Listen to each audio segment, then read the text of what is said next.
Assalamualaikum warahmatullahi wabarakatuh. Halo teman-teman, kembali lagi dalam pembelajaran fikih. Yang kali ini kita akan membahas tentang muamalah perserikatan. Mungkin kalian sudah pernah mempelajari atau sudah belajar tentang muamalah. Tapi kali ini kita akan membahas muamalah lebih spesifik lagi, yaitu muamalah perserikatan. Di dalam Islam, transaksi lebih dikenal dengan istilah muamalah. Adapun pengertiannya, muamalah adalah suatu kegiatan tukar-menukar yang memberikan manfaat tertentu. Beberapa contoh transaksi yang termasuk dalam muamalah seperti jual-beli, sewa-menyewa, upah-mengupah, pinjam-meminjam, kemudian hutang, piutang, dan lain sebagainya. Selain contoh yang disebutkan tadi, transaksi muamalah juga bisa dilakukan pada kegiatan permodalan dan juga usaha. Inilah yang disebut dengan muamalah perserikatan atau kerjasama. Muamalah perserikatan ini terbagi menjadi beberapa bentuk. Apa saja? Yang pertama adalah musaqah, yang kedua adalah mukhabarah, yang ketiga muzara'ah, yang keempat mudharabah, yang kelima murabahah, yang keenam syirkah, yang ketujuh wakalah, yang kedelapan sulhu, 9 dhaman, dan yang terakhir adalah kafalah. Dan semua ini nanti akan kita bahas satu persatu. Yang pertama, kita akan membahas muamalah perserikatan dalam bentuk musaqah. Apa sih musaqah itu?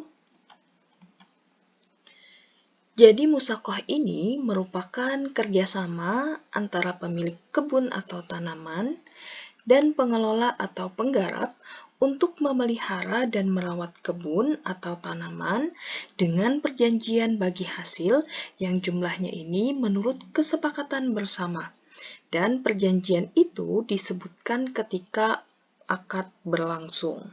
Singkatnya atau sederhananya, musaqah ini adalah bentuk kerjasama antara pemilik kebun dan juga pengelola untuk memelihara atau merawat kebun yang sudah ada dengan sistem bagi hasil ketika setiap kali mendapatkan keuntungan dari kebun tersebut.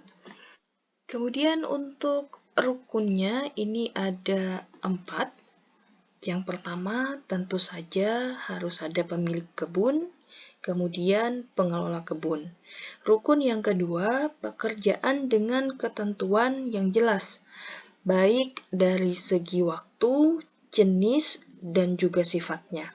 Rukun yang ketiga, hasil yang diperoleh ini berupa buah, daun, kayu, atau yang lainnya.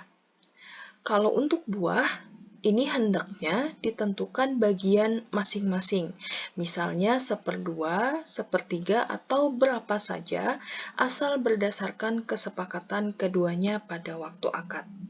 Nah, kemudian untuk rukun yang keempat, yaitu adalah akad. Bentuk perserikatan yang kedua, ini muzara'ah dan juga mukhabarah. Kita lihat pengertiannya. Di sini ada muzara'ah. Muzara'ah ini adalah kerjasama antara pemilik lahan dengan penggarap, sedangkan benihnya dari penggarap. Pada umumnya, kerjasama muzara'ah ini dilakukan pada tanaman yang benihnya relatif lebih murah karena dapat dijangkau oleh si penggarap. Seperti contohnya padi, jagung, kacang, kedelai, dan lain-lain. Sementara, kalau untuk mukhabarah, untuk pengertiannya ini kurang lebih sama seperti muzara'ah. Bedanya adalah untuk mukhabarah yang menyediakan benihnya ini adalah si pemilik lahan. Dan biasanya, kerjasama mukhabarah ini dilakukan pada tanaman yang benihnya cukup mahal, seperti cengkeh, pala, vanili, dan lain-lain. Namun, tidak tertutup kemungkinan pada tanaman yang benihnya relatif murah pun dilakukan kerjasama mukhabarah. Kemudian kita lanjut ke bentuk perserikatan selanjutnya, yaitu mudharabah. Mudharabah ini adalah suatu bentuk kerjasama dalam bidang perniagaan, di mana si pemilik modal menyetorkan modalnya kepada pengelola dengan keuntungan akan dibagi bersama sesuai dengan kesepakatan dari kedua belah pihak. Sedangkan jika mengalami kerugian, maka kerugian tersebut 100% akan ditanggung oleh si pemilik modal. Jadi yang dibagi di sini hanya keuntungan, sementara untuk kerugian ini akan ditanggung oleh si pemilik modal. Kemudian untuk rukunnya ini ada 3. Yang pertama, adanya pemilik modal dan juga mudharib. Mudharib ini adalah si pengelola modal. Yang kedua, rukun yang kedua adanya modal, kerja, dan keuntungan. Dan rukun yang ketiga adanya sigot, yaitu ijab dan qabul. Nah, kemudian mudharabah ini terbagi menjadi 2. Yang pertama adalah mudharabah mutlaqah dan yang kedua mudharabah muqayyadah. Kalau mudharabah mutlaqah, ini di mana pemilik modal atau sahibul mal memberikan keleluasaan penuh kepada pengelola atau mudharib untuk mempergunakan dana tersebut dalam usaha yang dianggapnya baik dan menguntungkan. Namun, pengelola tetap bertanggung jawab untuk melakukan pengelolaan sesuai dengan praktek kebiasaan usaha normal yang sehat.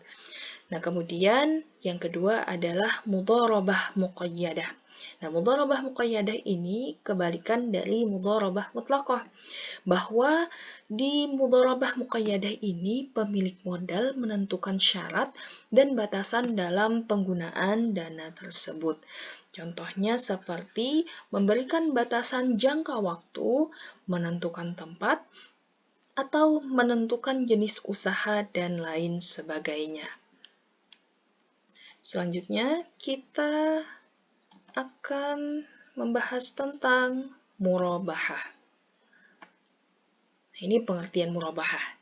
Jadi, murabahah ini transaksi penjualan barang dengan menyatakan harga perolehan dan keuntungan atau margin yang disepakati oleh penjual dan pembeli. Pembayaran atas akad jual beli dapat dilakukan secara tunai maupun kredit. Nah, kemudian kalau dilihat dari pengertian, terlihat sama dengan transaksi jual beli biasa. Namun ada satu hal yang membedakan, yaitu murabahah ini penjualnya harus memberitahukan kepada pembeli harga barang pokok yang dijualnya, serta jumlah keuntungan yang diperoleh. Ada beberapa ketentuan dalam murabahah. Yang pertama, jual beli murabahah harus dilakukan atas barang yang telah dimiliki atau hak kepemilikan telah berada di tangan penjual. Yang kedua, adanya kejelasan informasi mengenai besarnya modal atau harga pembeli dan biaya-biaya lain yang lazim dikeluarkan dalam jual beli. Yang ketiga, ada informasi yang jelas tentang hubungan baik nominal maupun persentase sehingga diketahui oleh pembeli sebagai salah satu syarat sah murabahah. Yang keempat, dalam sistem murabahah, penjual boleh menetapkan syarat kepada pembeli untuk menjamin kerusakan yang tidak tampak pada barang. Tetapi lebih baik syarat seperti ini tidak ditetapkan. Dan yang terakhir, transaksi pertama antara penjual dan pembeli pertama ini haruslah sah. Jika tidak sah, maka tidak boleh jual beli secara murabahah. Selanjutnya, ini tentang syirkah. Syirkah ini menurut bahasa artinya persekutuan, kerjasama, atau bersama-sama. Sedangkan menurut istilah, syirkah adalah suatu akad dalam bentuk kerjasama antara dua orang atau lebih dalam bidang modal atau jasa untuk mendapatkan keuntungan. Syirkah atau kerjasama ini sangat baik dilakukan karena sangat banyak manfaatnya, terutama dalam meningkatkan kesejahteraan bersama. Kerjasama itu ada yang sifatnya antar pribadi, antar grup, bahkan antar negara. Dalam kehidupan masyarakat, senantiasa terjadi kerjasama didorong oleh keinginan untuk saling tolong-menolong dalam hal kebaikan dan keuntungan bersama. Dan syirkah ini terbagi menjadi beberapa macam. Yang pertama adalah syirkah amlak atau syirkah kepemilikan. Biasanya syirkah amlak ini terwujud karena wasiat atau kondisi lain yang menyebabkan kepemilikan suatu aset oleh dua orang atau lebih. Nah, kemudian yang kedua ada yang namanya syirkah uqud atau syirkah kontrak atau kesepakatan. Nah, syirkah uqud ini terjadi karena kesepakatan dua orang atau lebih kerjasama dalam syirkah modal ataupun usaha. Kemudian keuntungan dan kerugiannya ini ditanggung bersama. Nah, inilah nanti yang membedakan antara syirkah dengan mudharabah. Kalau mudharabah tadi, dia juga kerjasama dalam modal, tetapi kalau mudharabah yang dibagi hanya keuntungan, sementara untuk kerugian ini 100% ditanggung oleh si pemilik modal. Berbeda dengan syirkah, kalau syirkah ini baik keuntungan maupun kerugian ini akan sama-sama dibagi. Syirkah uqud ini kemudian dapat dibedakan lagi menjadi 4 macam. Yang pertama ada syirkah inan atau syirkah harta. Jadi syirkah inan atau syirkah harta ini adalah akad kerjasama dalam bidang permodalan sehingga terkumpul sejumlah modal yang memadai untuk diniagakan supaya mendapat keuntungan. Nah, sebagian fuqaha ini termasuk fuqaha Irak, terutama fuqaha Irak, berpendapat bahwa syirkah dagang ini disebut juga dengan qirad. Nah, yang kedua ada yang namanya syirkah a'mal, serikat kerja atau syirkah abdan. Nah, syirkah a'mal ini adalah suatu bentuk kerjasama dua orang atau lebih yang bergerak dalam bidang jasa atau pelayanan pekerjaan dan keuntungan dibagi menurut kesepakatan. Contoh misalnya seperti CV, NP, firma, koperasi, dan lain-lain. Yang ketiga ada syirkah muafadah. Nah, syirkah muafadah ini adalah kontrak kerjasama dua orang atau lebih dengan syarat kesamaan modal, kerja, tanggung jawab, beban hutang, dan kesamaan laba yang didapat. Yang terakhir ada yang namanya syirkah wujuh atau syirkah keahlian. Syirkah wujuh ini adalah kontrak antara dua orang atau lebih yang memiliki reputasi baik serta ahli dalam bisnis. Kemudian ada rukun dan syarat syirkah. Ini ada 3 rukunnya. Yang pertama, anggota yang berserikat. Kemudian syaratnya, anggota yang berserikat ini haruslah orang yang balik berakal sehat atau mukallaf, kemudian atas kehendak sendiri, artinya tidak ada paksaan sama sekali, dan mengetahui pokok-pokok perjanjian. Rukun yang kedua adalah pokok-pokok perjanjian dengan syarat yang pertama, modal itu harus jelas, anggaran dasar dan anggaran rumah tangga harus jelas, Dan yang ketiga, objeknya ini tidak bertentangan dengan syariat Islam. Rukun yang ketiga adalah sigot. Sigot ini syaratnya bahwa akad kerjasama harus jelas sesuai dengan perjanjian. Ini kemudian kita beralih ke masalah wakalah. Nah, untuk pengertiannya sendiri, wakalah ini kalau menurut bahasa artinya adalah mewakilkan. Sedangkan menurut istilah yaitu mewakilkan atau menyerahkan pekerjaan kepada orang lain agar bertindak atas nama orang yang mewakilkan selama batas waktu yang ditentukan.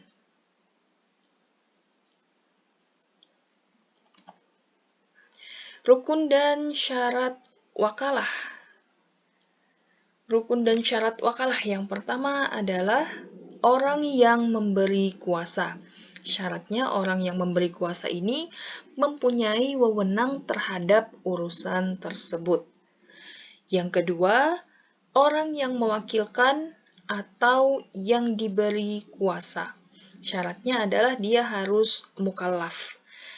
Kemudian rukun yang ketiga adalah masalah atau urusan yang akan dikuasakan atau diserahkan dengan syarat jelas dan dapat dikuasakan. Nah, yang keempat adalah akad atau ijab qabul dengan syarat difahami kedua belah pihak. Kemudian ada syarat pekerjaan yang dapat diwakilkan ini seperti apa?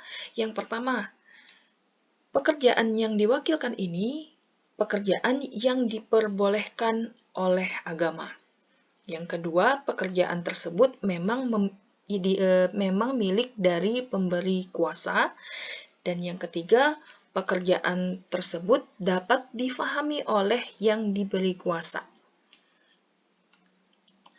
Dan habisnya akad wakalah ini, yang pertama, jika ada salah satu pihak yang meninggal dunia, misalnya yang memberi kuasa meninggal dunia, maka akad wakalah ini akan secara otomatis berakhir. Atau misalnya yang diberi kuasa yang meninggal dunia, maka akad wakalah ini juga akan berakhir dengan otomatis atau secara otomatis. Yang kedua, salah satu pihak menjadi gila. Kemudian yang ketiga, pemutusan dilakukan orang yang berwenang dan diketahui yang diberi wewenang. Jadi, yang memberi kuasa ini memutuskan atau membatalkan akad wakalah dengan syarat diketahui oleh yang diberi kuasa. Yang keempat, pemilik kuasa ini keluar dari status kepemilikannya. Nah, untuk hukumnya sendiri, hukum wakalah ini sebenarnya adalah mubah, tetapi hukum mubah ini bisa berubah-ubah tergantung dari status hukum pekerjaan yang dikuasakan. Jadi apabila hukum pekerjaannya ini haram, maka wakalah ini menjadi haram. Dan jika pekerjaan itu wajib, maka hukum wakalah juga akan menjadi wajib hukumnya. Selanjutnya, ini tentang sulhu. Sulhu ini kalau menurut bahasa artinya adalah damai. Sedangkan menurut istilah, ini perjanjian perdamaian di antara dua pihak yang berselisih. Sulhu dapat juga diartikan perjanjian untuk menghilangkan dendam, persengketaan, atau permusuhan, atau memperbaiki hubungan kembali. Kemudian untuk hukum sulhu ini adalah wajib. Ini sesuai dengan firman Allah di dalam Quran Surah Al-Hujurat ayat 10. Yang bunyinya, A'udzubillahi minasyaitonirrajim, Innamal mu'minuna ikhwatun faslihu baina akhwaykum wattaqullaha la'allakum turhamun. Sesungguhnya orang mukmin itu bersaudara. Karena itu, damaikanlah antara kedua saudaramu dan bertakwalah kepada Allah supaya kamu mendapat rahmat. Jadi hukum sulhu menurut dalam Quran surah Al-Hujurat ini, sulhu hukumnya adalah wajib. Sementara rukun dan syarat sulhu ada 4. Yang pertama adalah mereka yang bersepakat untuk damai adalah orang-orang yang memang sah dalam melakukan hukum. Yang kedua, tidak ada paksaan. Yang ketiga, masalah yang didamaikan tidak bertentangan dengan prinsip Islam.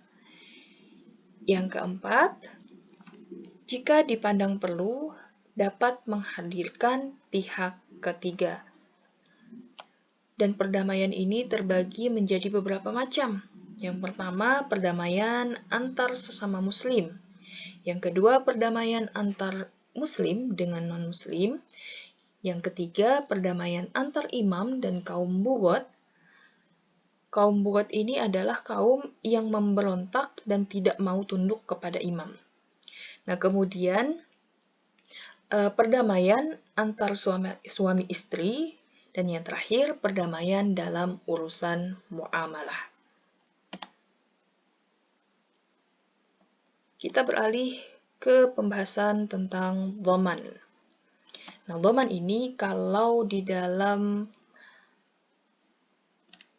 pengertian fikih, pengertian secara istilah, dhaman ini adalah suatu ikrar atau lafaz yang disampaikan berupa perkataan atau perbuatan untuk menjamin pelunasan hutang seseorang.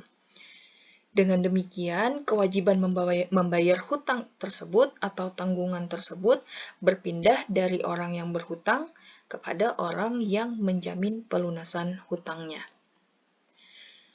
Dan untuk hukumnya, dhaman ini boleh dan sah selama tidak menyangkut kewajiban yang berkaitan dengan hak-hak Allah.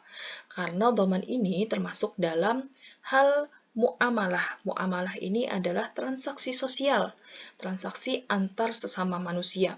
Jadi dhaman ini tidak ada kaitannya dengan hak-hak Allah. Ketika dhaman ini menyangkut hak-hak Allah, maka hukumnya tidak sah.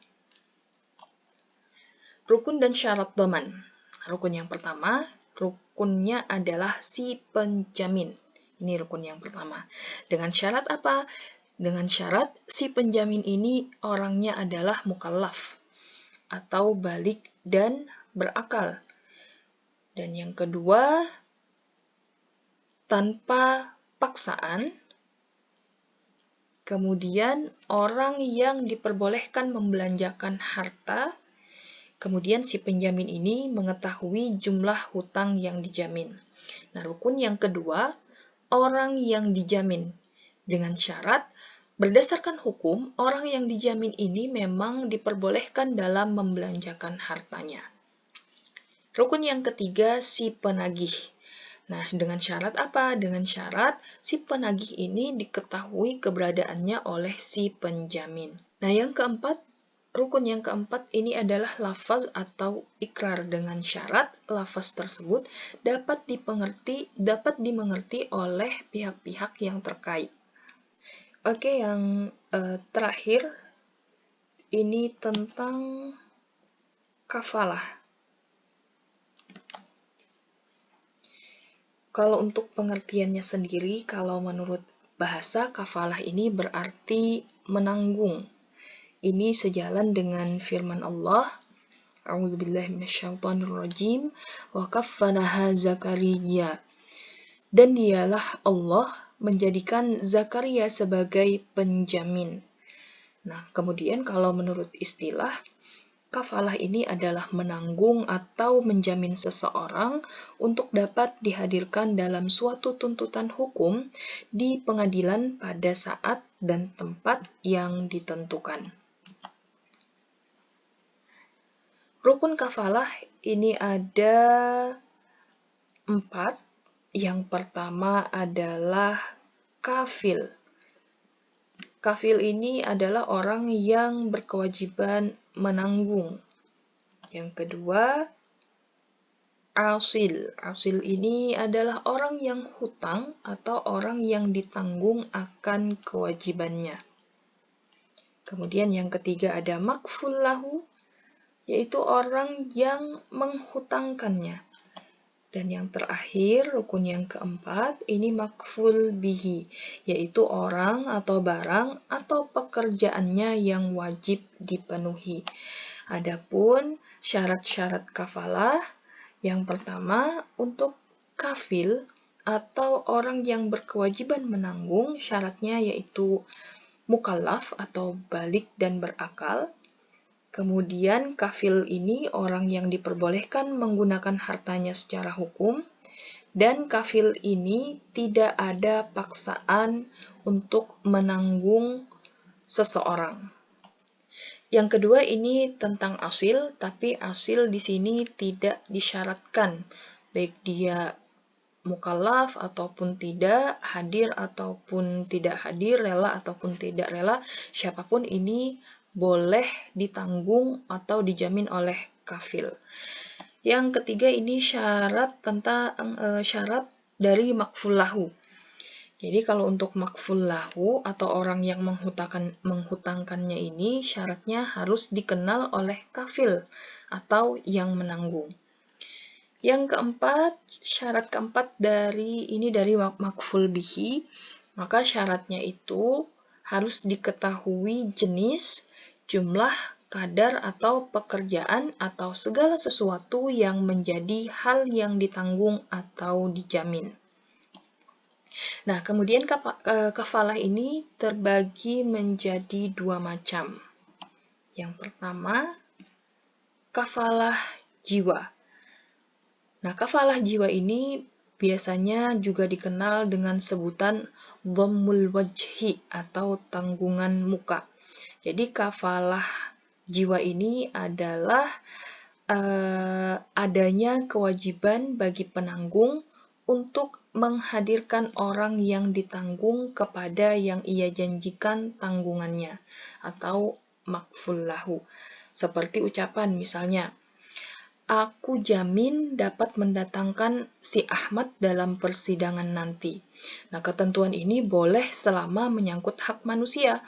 Namun, bila sudah berkaitan dengan hak-hak Allah, maka kafalah ini tidak sah. Seperti misalnya menanggung atau mengganti dari had zina, mencuri, dan juga kisos.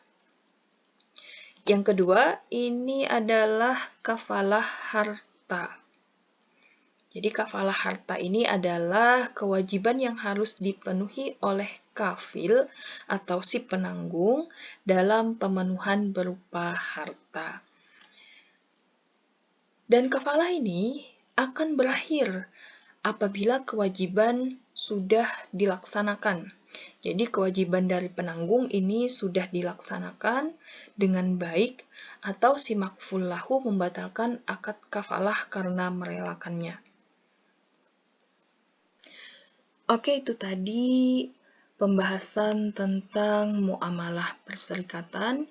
Semoga penjelasan dari Ibu dapat mudah difahami dan ilmu yang Ibu berikan bisa bermanfaat ke depannya, bisa diterapkan, bisa diaplikasikan di kehidupan sehari-hari. Okay, thank you for watching and see you on next video. Assalamualaikum warahmatullahi wabarakatuh.